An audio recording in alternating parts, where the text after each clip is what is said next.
Sometimes you sometimes you put together an idea. You put together a plan with your team, and you think that if we can execute some of this plan, we'll be in pretty good shape. We'll give ourselves a chance to win.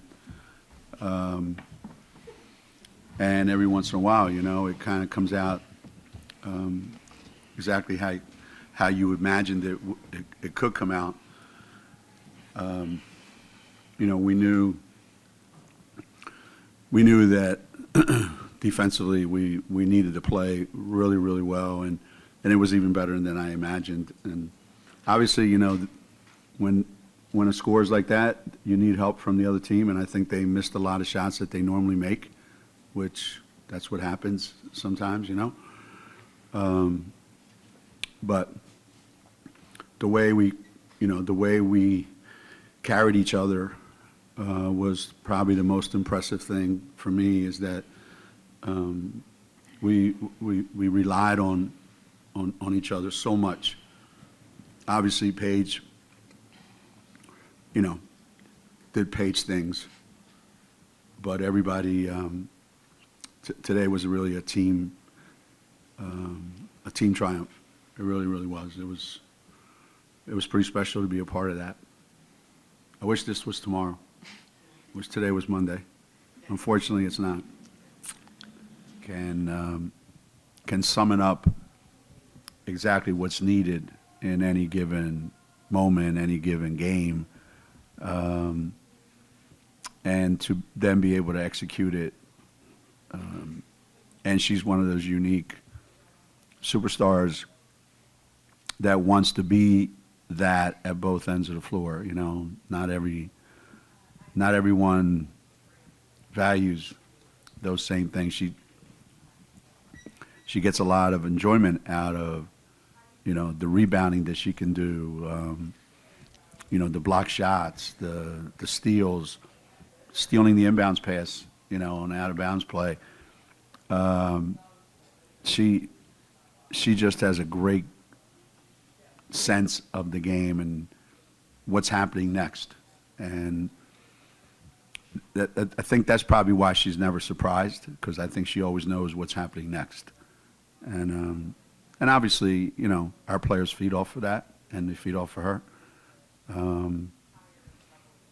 You don't come across players like that very often. We've been fortunate here at Connecticut, but she's different. That's it. She's different, and that's evident every time you see her play. And the bigger the game, the more different she becomes. It's hard to explain sometimes. Question up front from Brad. Hi, Geno. Brad from WNBA Swish. You mentioned in your opening statement about it being a team triumph. Can you speak of how and why everyone just communicates so well together on the floor that they seem to always be in the right place at the right time? It's been a real struggle trying to incorporate our veterans with our young players. They're on two different wavelengths a lot of times. Now you got three of them out there. So they had the majority today. There was three of them. And even if they got it wrong, they were all wrong. So in a sense, they were right. The communication was really good today. We talked about when we left shoot-around this morning, and we said, there's always guys on the floor that know exactly what's going on. The danger is when they don't say anything. So there's always people on the floor that will never know what's going on. But today the emphasis was the players that actually know what's going on need to talk. And I mean talk nonstop the entire game. And you other guys that don't know anything, you need to listen and just do what they tell you. And today was about as good an example of that as you can imagine. Question in the back from Joe. Geno, Joe Zone, Channel 3 in the back. When you drew it up pregame for your team and for ICE, was this about as close as what you expected to get from her today? Yeah, yeah. I would say the presence that she has in the lane was going to be a huge factor for us as long as she stayed out of foul trouble and could be that presence in the lane. Then we just had to play around her. You know, there were a couple times when what happens is, you know, the way Marquette plays, you know, there's a lot of movement in their offense. And what we didn't want to happen was ice wandering out on the perimeter to go guard people, which we would let Aaliyah do, but, you know, that needed to change today. So we just needed to make sure that the other players were, like, she was kind of like, hopefully, you know, like a bicycle, you know, she's kind of like the hub there, you know, and everybody tried to play around her and keep her in the spot where she could be most successful. And it worked out there were parts of shoot around this morning when I thought, we can't do this. This is not going to be possible. Because they were all looking at each other like, what are we doing here? And we stayed with it. And we didn't have to deviate from it, which, you know, doesn't always work that way. You got to have a plan B. We did have a plan B. It wasn't very good, but we didn't have to go to it. Roger, front left. Roger Cleveland from the Waterbury Republican American. Geno, when's the last time you remembered playing with this effort? I mean, you guys have played tremendous games for the last 30 years, but the effort just seemed at another level today where guys were just constantly harassing the ball or hustling back or cutting through people. There have been times, there have been teams that we've had here, those of you that have followed us for a long time, that it wasn't that big a deal. We held somebody to 5 points in a half because we just overwhelmed people with our numbers too, not just with our talent, but with our numbers, that we were able to keep the pressure on for an entire game.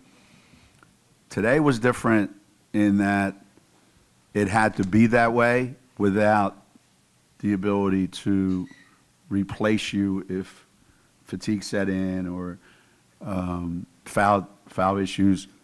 So to play that hard for that long a period of time without getting a chance to get a breather, to me was about as impressive as anything that we've done, you know, not just in this tournament, but it's been a long time since I've seen anything like this when there was that much asked of, you know, so few players. Second row on the right. Coach, Azar Johnson from NBA Online. On a scale of 1 to 10 to piggyback off that statement, how impressed were you? Everybody's going to see about Ice and Page and about the points they scored, but defensive-wise, you guys were very impressive. How impressed on a scale of 1 to 10 were you with their defense today? I don't know that it could have been any better. It was difficult for them to get the looks that they wanted, and when those looks did materialize, it was a rush for them. And you know, you're in a conference tournament, you're trying to win the tournament, you're playing a team that's a little bit wounded, and we get off to the start that we got. It makes it difficult to make shots in that situation because every shot becomes huge. When you're winning, you know, it's easy to make shots. But I think the fact that we came out the way we did and we kept the pressure on, it made every jump shot, every shot that they took crucial for them. And it's hard to go through a whole game like that. And our defense was, you know, we sustained it for the entire 40 minutes. Question from Mike in the back left. Hey, Geno, Mike Anthony from Hearst. Can you share your version of how the discussions went about who would take the jump ball? And more importantly, Geno, she wins the tip and then has like a little muscle flex, and you guys all seem to get a chuckle out of it. And then, of course, she goes and scores right away. What did that sequence, her adding some personality and, of course, two points right away, do to just kind of set everyone at ease? Yeah, it's getting kind of old because she did it down at the other end when she blocked the shot late in the game. So, you know, spending time in the weight room all of a sudden, I guess, gives you the, you know, the feeling that that's, you know, that you're Maya Moore now all of a sudden. But she takes a lot of pride in doing things that people maybe think that she can't do. And she says so much, like you're not even privy to any of this, but she says so much. She talks about herself so much in a positive way. This is what I'm going to do. Like she actually tells them, this is what I'm going to do. Not in a bad way. It's just nonstop. That when she does it, it's almost like I told you I was going to do it. And it's fun. It's fun to be around that. But at the same time, we're all rooting for her not to get it done so we can make fun of her. But there's just something in her that is I can't describe, because you never know whether it's real or she's putting on a happy face. But there is nothing, literally nothing, that she thinks that if she sets her mind to it that she can't do. Like she ran around the court after that buzzer beater at the end of the third quarter, whatever it was. She knew it was going in. And, you know, that's how she is. She knew it was going in, but then she likes to celebrate like I told you so. That's, you don't find kids like that anymore. First, they don't have the guts to say it before they're going to do it. And then if they do, you know, which it's hard to do, but she's, yeah, she's different. She's different.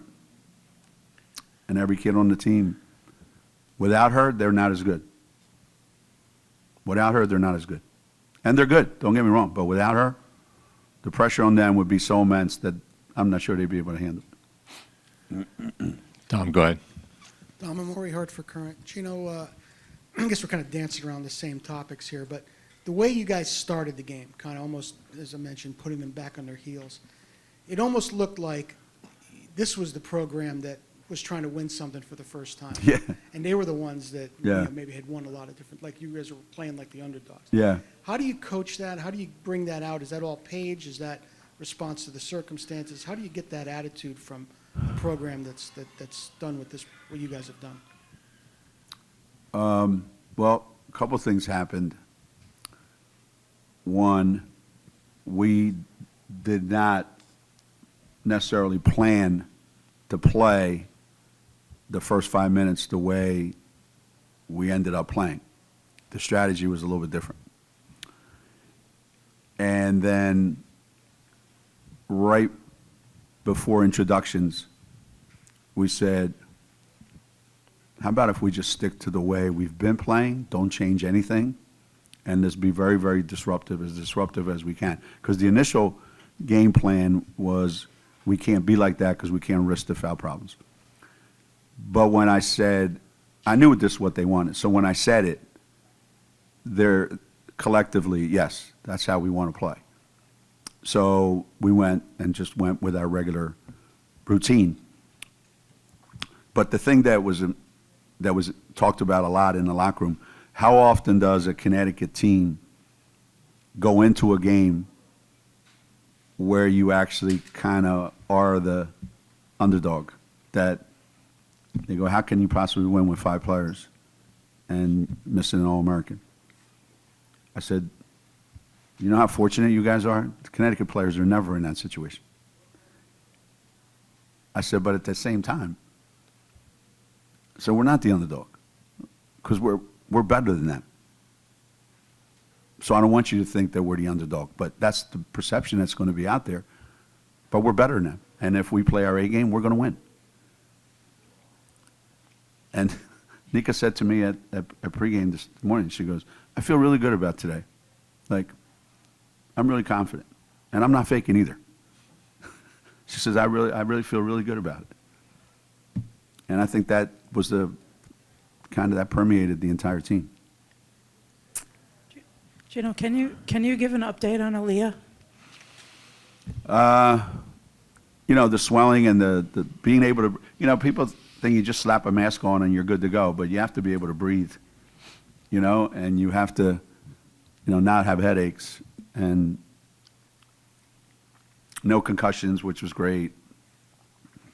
So now it's just a matter of when are you comfortable? Is it tomorrow? I don't know. I doubt it, but who knows? But I would say by 2 weeks from yesterday, we'll be good to go. We'll be right back to normal. Is it broken? Yes. Way broken. It's way broken.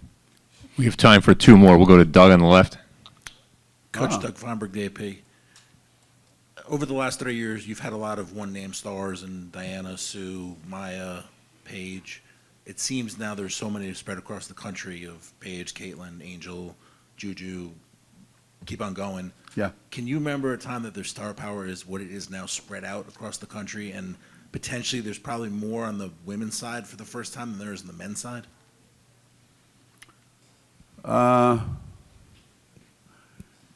Yeah, I've always said that it's good and bad that the guys get to like spend 1 year in college and then leave, the best ones, but they also don't become household names, you know, and they don't get a chance to create that stardom for themselves. They're like here and they're gone, which, you know, most of those guys would trade a little bit of stardom for the money that they're going to make. When all those players that you mentioned were playing, there were a lot of really good players. They happen a lot of times to be on the same team. So now they are spread out more. There were a lot of really good players back then that became WNBA greats, became Hall of Famers, Olympians from across the country. There's just never been this much attention paid to women's basketball. So now it's really, really evident that there's stars out there in this game. Whereas before, I think they were there, but nobody wanted to acknowledge it and appreciate it as much. And finally, to your point, they're just really good. And everybody's going around telling everybody how good they are. And they're all visible. It's not just UConn and Tennessee on TV, you know, and that's the one game that everybody in America watches. Those kids are on TV a lot. They're in the limelight a lot. And they know how to handle it because they're used to it now. It's going to get even better. Some of the kids coming out of high school are just unbelievably good. And they're not all going to the same schools, unfortunately, for me. Last question, Emily. Just a little bit off topic, but we've seen Jana warm up the last couple of days and all that. Just how is she progressing, and what are you guys kind of hoping to accomplish getting her out there? Yeah, you know, obviously there's a routine to that timetable, and our doctors and our athletic trainers, you know, they've got the menu every day. This is where, and then at this time, how many months? This is what we're going to do, little by little. Obviously, she's been dying to get out there and do some things. The more we see her out there, the more we see her running around, the more we see some of the things she does, the more we miss her, you know, because we realize what she could bring to our team. The only unfortunate thing for her is, you know, Ramadan starts this week, so she's, you know, she's walking around with bags of food, getting ready to stock up. And that's the, you know, that's the only, right now, that's the only thing that's on her schedule that, you know, everything else on her schedule is what time's my rehab, what am I allowed to do, what time are my classes. Like, she has no life other than rehab because she wants to play so bad.